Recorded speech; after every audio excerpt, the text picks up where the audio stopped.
My wife betrayed me by having an affair with my best friend, then secretly forged my signature to sell our family estate worth $500, $0. Now she's claiming I owe her half the proceeds after she filed a legal suit that could bankrupt me. I never thought I'd be the guy to catch his wife cheating on him, especially not with my best friend. That's the kind of thing you see in movies, right? Well, it happened to me. The moment I found out, my whole world turned upside down. It was like a punch to the gut I didn't see coming, and honestly, I still can't believe I was blind for so long. It all started a few months ago. Sarah, my wife, had been acting strange. She'd come home late, say she was working late at the office, but I'd notice her phone vibrating constantly, her texts disappearing when I walked into the room, and she was extra defensive whenever I asked questions. I thought maybe she was just stressed from her job at the marketing firm. She always claimed she loved me, that I was the only one, but the gut feeling kept gnawing at me. Then one night I decided to check her phone. I know that's invasive, but I couldn't shake the suspicion. I found a string of messages between her and Jake, my best friend for over 10 years. They were talking about meeting up, sneaking around, and even about how hot she looked in that dress. Stuff a wife shouldn't be saying to her friend, especially not behind my back. They were planning to meet up that very same night. I felt like I'd been punched again. I stared at the screen, my mind racing. How could Sarah do this? With Jake, the guy I trusted more than anyone. I was furious but mostly stunned. I didn't want to believe it was true, so I kept digging. I found more. Hidden messages, secret calls, and even a hotel reservation under a fake name. They'd been sneaking around for months, probably longer. The worst part, Sarah had lied to my face every time I asked if she was cheating, calling me paranoid or insecure. The next day I confronted her. I told her I knew everything. She looked surprised for a second, then her face twisted into this bitchy smile. She told me I was overreacting, that I was imagining things, that Jake was just a friend. She said I was jealous and insecure, that she loved me and would never do anything to hurt me. But her words sounded hollow, like she was just trying to cover her tracks. She kept insisting I was wrong, that I'd misunderstood, that I was making a big deal out of nothing. But I knew better. I had the proof. That moment hit me so hard.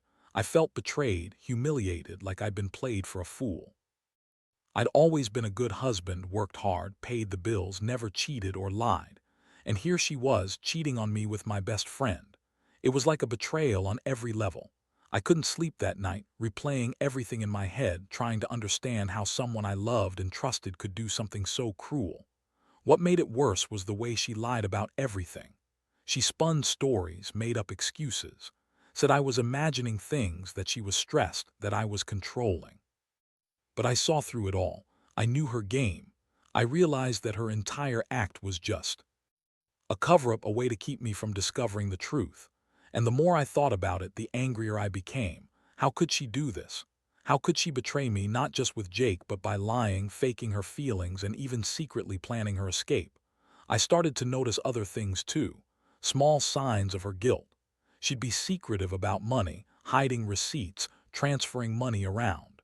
She'd get defensive whenever I asked about the bank statements. That's when I found out she'd actually forged my signature to sell our family estate, our biggest asset, worth over $500,000. That's when I knew this was way bigger than just a fling. She'd been planning her exit probably for months. I felt like I was living in a nightmare. My wife, the woman I loved, had been cheating on me with my best friend, and now she was trying to take everything I had built. I couldn't believe I'd been so blind, so trusting. The betrayal was so deep I didn't even know where to start. I kept asking myself how I could have missed all the signs, how I didn't see the cracks in our marriage, the lies she told just to cover up her affair. That's when I decided enough was enough. I had to do something. I couldn't let her get away with stealing my estate, especially after everything we'd been through. I started planning my next move, knowing I had to fight back, not just for the money but for my dignity. I knew she was dangerous, manipulative, and she'd do anything to keep her secrets hidden. But I wasn't going down without a fight. I had my own plans now, and I was going to make sure she paid for what she did. After I confronted Sarah that night, things didn't get better. They only got worse. She spun her usual story, claiming I was paranoid that I was reading too much into her innocent texts. She looked me dead in the eyes and told me I was overreacting, that she loved me and that Jake was just a friend. I could see the fake concern in her eyes, the way her voice wavered just enough to make me realize she was lying. But I knew better now. I had the proof, and I wasn't about to let her shut me up with her bullshit. The next few days were a nightmare. I started digging into everything I could find: bank statements, emails, receipts, anything that could give me more clarity. It was like peeling back layers of a corrupt onion. The more I uncovered, the angrier I got. Sarah had been planning her escape for months, maybe longer. She transferred money from our joint account to a separate one she opened under a fake name. She'd been funneling funds, hiding her tracks, and even forging my signature to sell our family estate without my knowledge or consent. That estate was our biggest asset, worth over $500, $0. It was supposed to be our retirement, our safety net. Now, I found out she'd already signed the paperwork to sell it behind my back. I was stunned. How could she do this? How could she betray me like this, not just emotionally but financially? I felt like I'd been punched again, only this time in the stomach. My trust shattered, my sense of security gone. I decided I had to confront her again, but this time with everything laid out. I scheduled a meeting at her office under the pretense of needing to talk about some household issues. When she arrived, I laid all the evidence on the table. Her face went pale, then red with anger. She tried to deny everything, claiming I was mistaken, that the signatures were mine, that I was just being paranoid. But I had the bank statements, the forged signature, and the email trail. There was no denying it. She exploded, calling me a jealous, insecure fool. She said I was trying to control her, that she deserved her freedom, her happiness. She told me I was just a boring, predictable husband who didn't appreciate her. She accused me of being possessive and told me she needed her independence. But I wasn't buying her act anymore. I saw through her lies, her manipulation. She was a master at spinning stories, but I had enough now. The real shock came when she accused me of being the one who was controlling, of trying to hold her back. She said I was suffocating her, that I never let her breathe. That was laughable. I was just a guy who wanted honesty, loyalty, and respect. All I got was her sneaking around, lying, and secretly planning her escape. I realized she'd been grooming her exit for a long time, and I was just the last obstacle in her way. Her betrayal hit me hard, not just because she cheated and lied, but because she'd taken something so precious, our home, our history, and almost got away with selling it. I felt betrayed on every level. My trust in her was completely shattered. I didn't recognize the woman sitting across from me anymore. She was a stranger, a manipulative, selfish woman who only cared about herself. From that moment on, I started to think about revenge, not just emotional revenge, but something that would hit her where it hurt. I knew I had to act fast.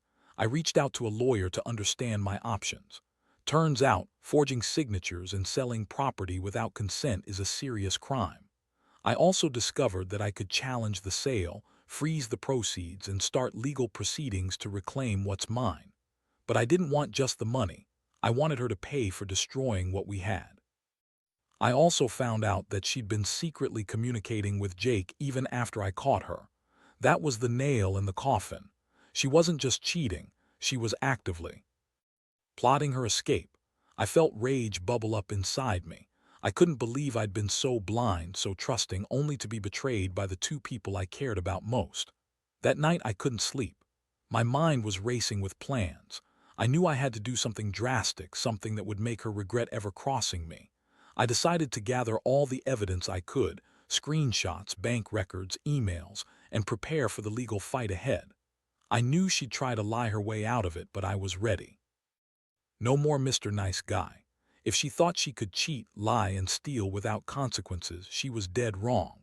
The emotional toll was enormous. I felt betrayed, angry, humiliated, and lost.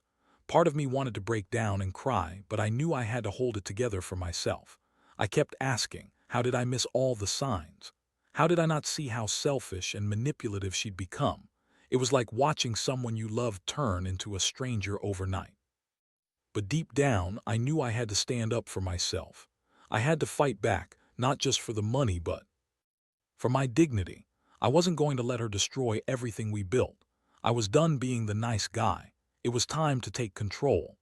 After I gathered all the evidence and confronted Sarah again, the situation escalated quickly. She was furious, of course.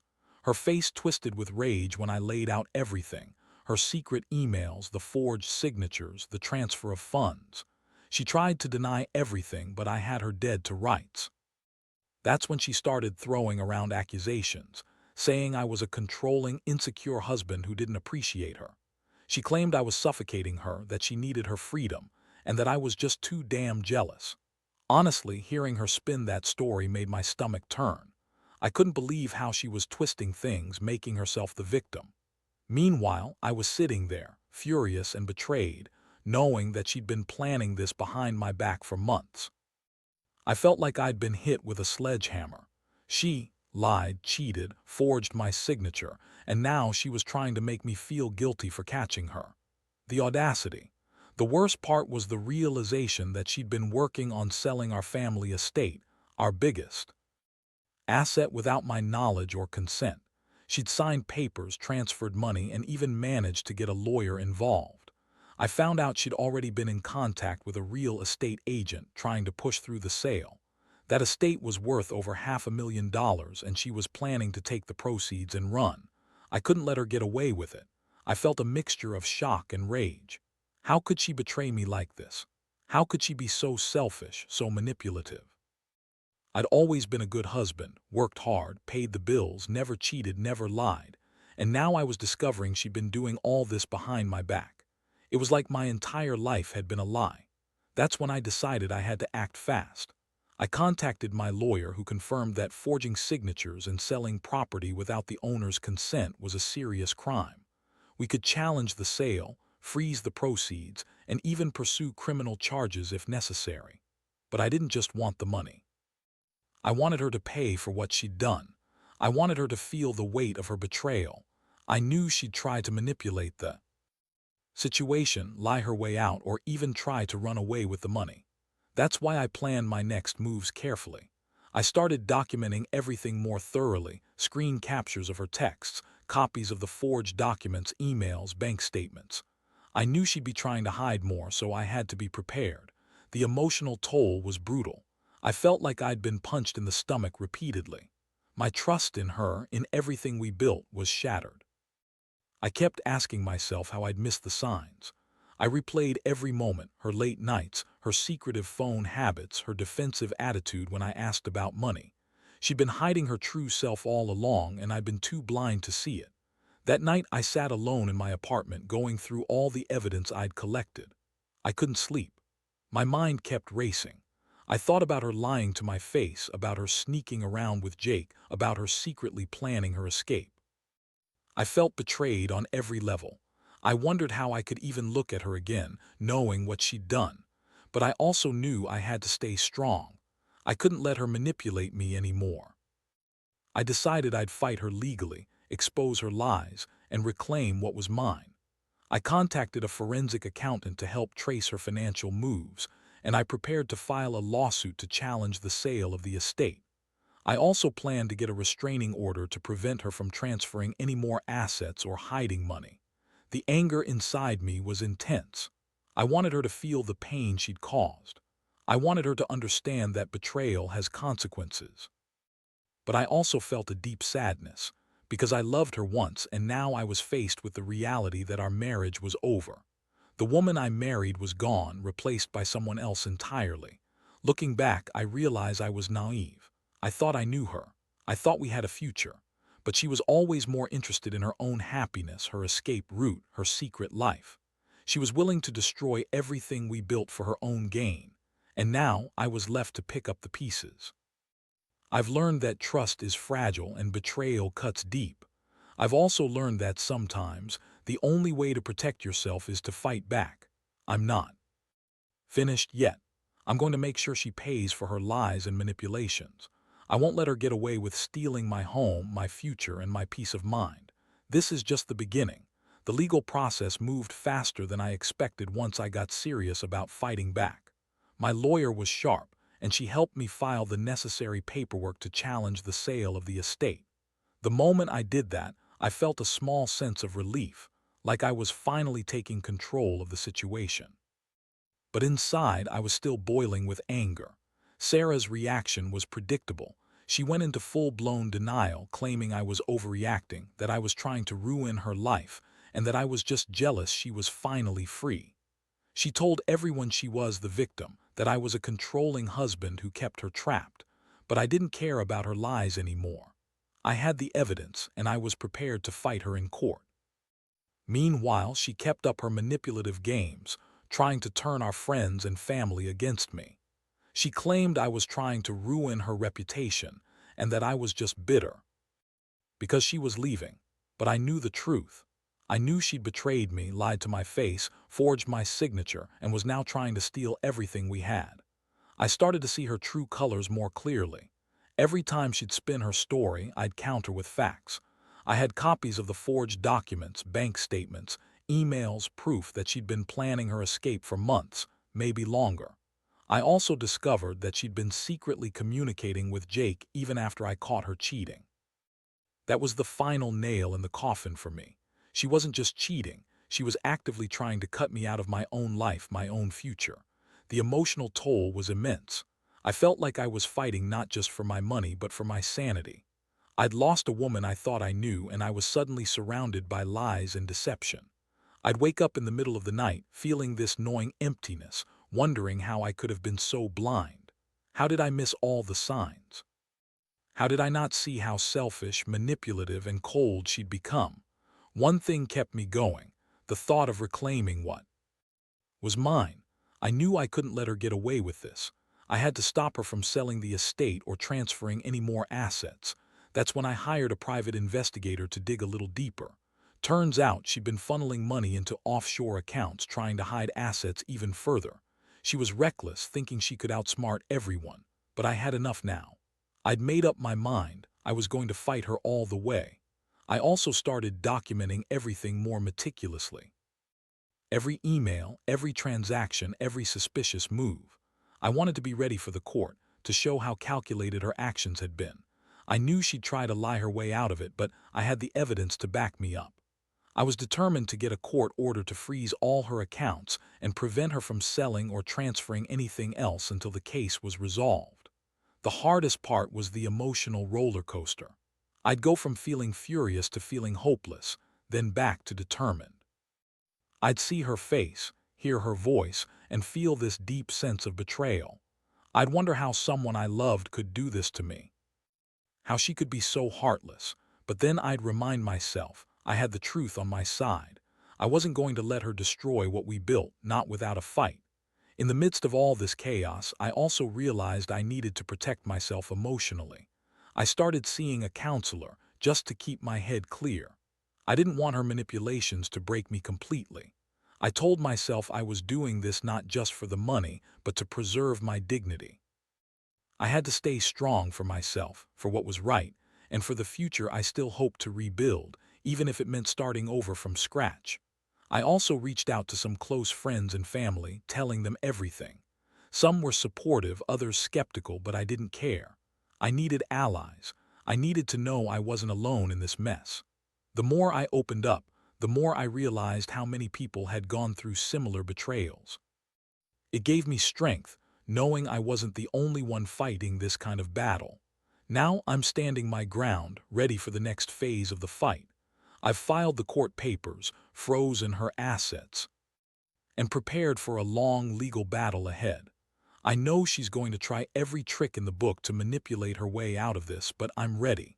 I want her to understand that betrayal has consequences, that honesty matters, and that I'll do whatever it takes to reclaim what's mine, to make her face the reality of her actions. This whole ordeal has changed me. I've learned that trust is fragile, that some people are capable of incredible cruelty, and that sometimes you have to fight for your life, your home, and your dignity. I don't know how it's going to end, but I do know one thing. I won't let her get away with destroying everything I worked for. Not without a fight. The legal battle dragged on longer than I expected, but I refused to back down. Every day felt like a new challenge, a fresh wave of betrayal and frustration. Sarah was doing everything she could to stall, to manipulate, to spin her lies. She hired her own lawyer, who tried to argue that I was overreacting, that the estate was jointly owned, and that she had every right to sell it. But I had.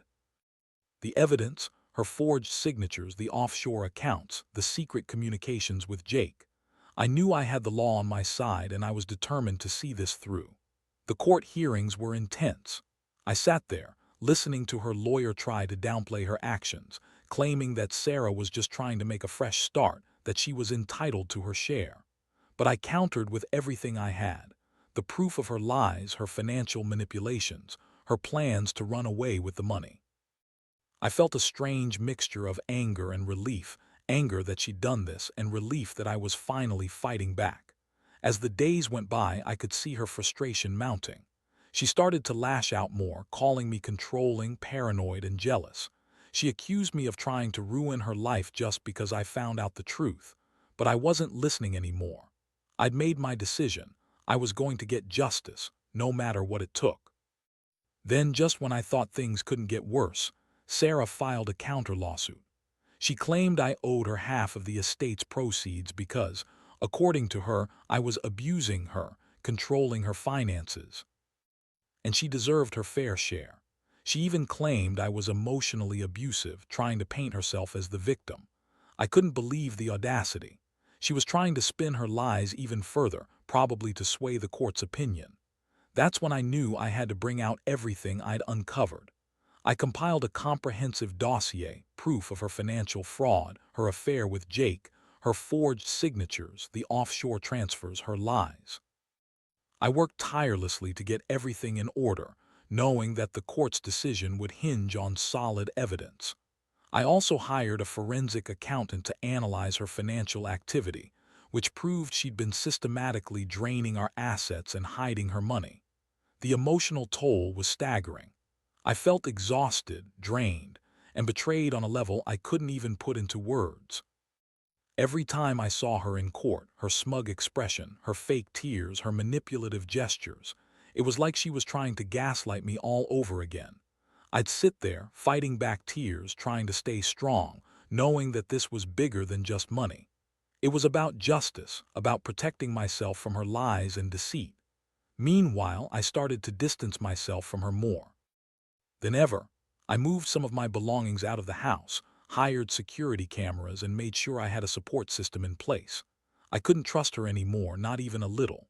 Every time she tried to guilt-trip me or spin her stories, I reminded myself of the truth, that she'd betrayed me, lied to my face, and tried to steal everything I had. But amidst all this chaos, I also began to realize something important. No matter how much I fought, I had to prepare myself for the worst. The legal process might not go my way. She might win some battles, but I refused to let her win the war. I was determined to rebuild my life, even if it meant starting over from nothing. I'd learned that sometimes you have to fight for what's right, even if it tears you apart in the process. In the meantime, I kept my focus on the future. I started saving more money, looking into new investments, and even considering moving to a different city. I knew I'd need a fresh start, free from her manipulations. I also reached out to a therapist who helped me process the emotional trauma and regain my sense of self.